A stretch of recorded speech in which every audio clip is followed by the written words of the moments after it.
Hey guys, D.Bowie here, and this is 10 reasons why you suck at supporting. And if you like being told that you suck, make sure to follow me on Twitter so you can participate when I ask for replay IDs there.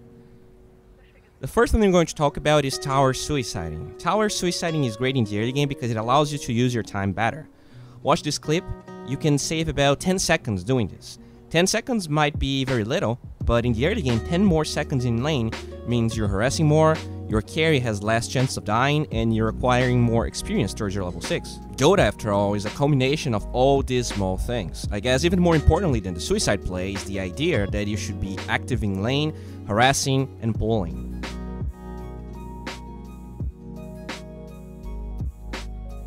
Watch this ancient Jakiro. He has a Mars in his lane, meaning he can farm easily versus this troll. Supports constantly fall in the trap that if their carry or core is farming, then everything is okay, but Dota is not only about getting farm, it's about how farmed in comparison to the enemy you are. This Jakiro constantly staying in lane with low mana, not doing much. With these boots, he could have easily used all of his mana, bought his items, suicided, and then brought the Mars items and harassed the troll even more. He would have also saved this tick that could become a 20 stick for a clutch fight later on. A lot of players think that suiciding is bad because Dota says that each player gets whatever gold it shows there, but that's a bug. This amount of gold gets shared amongst all the enemy players while you are dying without giving any experience to anyone. Suiciding is such a good play sometimes that a counterplay to this is TPing to punish that. In this game, Fly's Lion shows up to punish a Shadow Shaman. This is usually very hard to pull off, but because he was full HP and very low in mana, there was enough time for Fly to do this. By the way, there are times where this is not possible, and it's more than okay to TP back to the base. If you're against a bounty hunter, like GH is in this game, you don't want to risk killing yourself in the tower, so just TP back to the base. But there are definitely situations where you didn't explore this technique that you should have.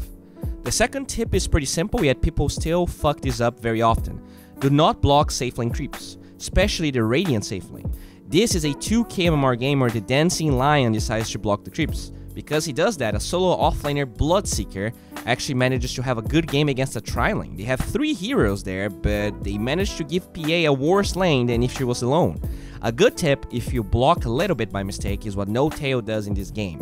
His Razor managed to get a good static link and goes for a kill, and No Tail uses this aggro technique to fix the poor creep equilibrium. The lane will still push a bit, but at a way slower pace than if the tower was attacking, whilst he also gives his carry a couple of creeps he would have missed. On the other side, always block your offlane because, it's just safer to be closer to your tower. Securing range creeps is something we did not talk for a little while in the channel, but it's still incredibly important. Levels are everything when it comes to dual lanes, and as a support, you have to make sure that you or your carry are getting them. Check how Fly's Lion and Fear's Nyx even use their spells to pick them up. This is a great example of a game where a support fails to realize their role there. This Crusader Rubik, in a way, has the right idea. He saves his skill point until a situation arises, but the thing here is, his Terrorblade is against a Tiny, and he will struggle to get CS because that hero has a ton of damage. Fatebolt not only is a great low cooldown way to reliably get every range CS in that lane, it also reduces the Tiny damage, making the lane easier for his Terrorblade. Instead, the Rubik decides that he cannot stay in that lane and pulls 4 or 5 times non-stop. For him, this play might have been okay, the Terrorblade never died, but if we go back to what we discussed about not only acquiring farm but denying it from the enemy, this is a terrible scenario. Tiny has more CS than the Terrorblade, and if this Tiny was any better, he would have a ton of denies, possibly range creeps. But even without that, this game is still awfully hard for the Terrorblade. Pulling is something a lot of people get wrong. I don't want to delve in this topic too deep, because after all we have 10 of those to talk about, but in this patch, pulling is rarely about getting your little stack and denying a full creep wave. Not only that wastes a lot of time, where you're not in the lane and your carry is getting beaten up, but creep equilibrium will rarely exist because people can offlane pull, they can drag the creeps. The possibilities are infinite, and thus, a single pull, be it on a small camp or a large one, is used whenever the lane is going to push. Now, if you watch this game, a lower MMR carry would freak out that he's pulling because the lane is where it should be, right? Not exactly. The lane is pushing a lot, and if the carry decides to tank those creeps for the next wave, he will take a lot of damage from those 2 heroes. Since he's forced to last hit under tower, Fly already pulls to fix the problem beforehand. Even though the small camp will not clear the entire wave, since these creeps are now hurt, it will push less, and they can try to equalize it later and faster. Also, it draws attention from those heroes that could be trying to hit the Terror Bait while CCS. Now, they are here trying to drag the creep wave towards their side of the map. In that game where the support Lion blocked the creeps, he only decides to pull 2 minutes in when their carry is farming close to the enemy tower already, when fixing the creep equilibrium should always be a priority, especially when his contribution for the lane was this. He barely hit a hero, he never used the spell. A lot of supports cannot zone 2 heroes at the same time, but they can drag them around the map by controlling the creeps, creating impact safely, while giving your carry the ability to last hit uncontested. The safe lane large camp pull is a thing you can pull off on both sides of the map. It's a better way to deny experience since these camps are stronger, but it's also slightly more dangerous, especially on the dire side, since the offlaner has a decent amount of time to contest you. The large camp pull is usually recommended when the wave is pushed all the way back, since the offlaner is now forced to stay there and get CS. And then, you can get away with denying more creeps and farming more gold. But in this game, GH kinda messes it up slightly. In the Radiant side, you can obviously pull the small camp first, but against a dual lane scenario, there will definitely be a reaction for them to contest you. Sometimes that's okay, sometimes you would rather just pull the small camp because then they will not be able to farm the large camp with it as well. This game though, the Enigma is solo and GH gets away with it. Harassing and trading is such a big and broad topic, and we will barely scratch the surface here, but it's without a doubt that lower MMR players care very little about it. For instance, in that Lion game, he just drags a range creep around, completely messing the whole thing. This is obviously an outlier, but there are a lot of smaller and still impactful mistakes we can talk about. For instance, this Legend Silencer sees the lifestealer here and had the opportunity to get at least 3 to 4 attacks on a level 1 lifestealer that has no open wound, since you can see the fist animation, but he doesn't because he's afraid of the tri-lane, but he's actually safe at that moment. This clip is particularly hard to watch. The lane is finally pushing towards the Radiant side, yet they kinda decide to fight. The Mars used the Spirit to get the range CS, and that's okay, but he just had to walk away and enjoy the experience flowing towards their side of the map. But craziness ensues and they take a lot of damage. Give First Blood away, while still getting a worse creep equilibrium because of that play.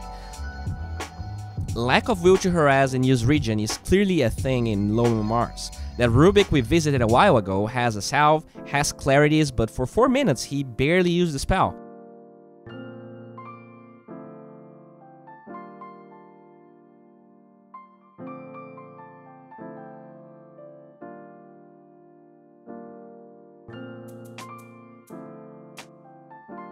If we go back to that ancient Jakiro, we can see that he zones down the Lion, but after that he just gives up. There's a ton of different plays he could have gone for. Usually pushing the lane as a support is bad, but in this scenario it would be great. Look where his Mars is farming.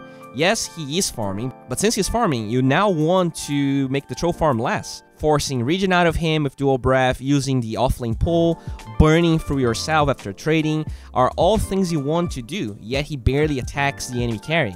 Let's watch some high MMR players lane. Look how GH engages from an angle where he draws no aggro and spends all his mana while harassing.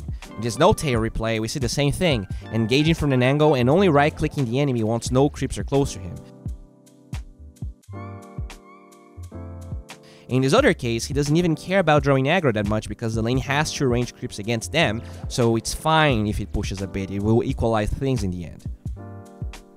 Identifying whether your safe laner needs you or not is important, and it definitely requires game knowledge that you might not have, but this is quite an easy example. No Tail has a carry Razor versus a melee hero. It is an easy lane once you zone that hero for a couple of levels, and it definitely opens up space for him to do more things around the map, especially because their mid hero is Alina, very easy to assist in ganks. So once he's level 3, he smokes with his Nyx to try and get a kill. The play is especially better because he wards first in an area Dire does not know they were, so it's unlikely that the ward will be taken out, and they were already set up in the perfect position to take the Monkey King down. This tip here is so good, yet a lot of people just forget this even exists. Some supports just go to a rough lane, and they either die a lot because they don't realize how rough of a lane it is, they only realize after they died 3 times, or they play super passive because they know it's a hard lane. There are multiple ways to create impact in a lane you cannot fight, and pulling creeps is a great one, especially when you're not against a Bane. This Shaker here is not famous, but he's rank 60, and he constantly did this throughout the game, enabling an offlane Dark Willow. Most players, when they have a bad offlaner or a bad matchup, just complain about it, whereas this Shaker by himself makes it possible for this hero to offlane and to have a game. In contrast to this play, watch this dual lane from a Legend game. The creep equilibrium is great for Dire, they are not messing it up, and instead of pulling the creeps with either the Magnus or the Grimstroke, they just watch as Dire farms. At level 1, Phoenix had Fire Spirits, and Auk is an Auk. It's just super easy to pull, and they don't do it. Another great way to enable your offlane is the offlane pull. It works very similar to a normal pull. You will draw the attention of everyone there, while your offlane can rejoice farming uncontested. That is also something they could have tried in that game.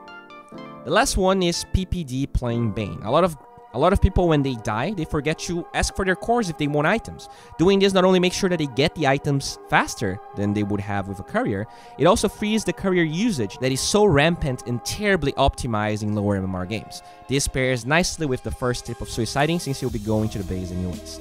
Guys, thank you very much for liking, commenting, and subscribing to this video. As you all know, we're struggling a little bit over here, so if Patreon is an option for you, check my tiers. Maybe you're gonna find something that you like there. If you cannot, make sure to follow me on every social media you care about, because it really helps me and it's free. I guess this is it for today. Thank you very much and bye.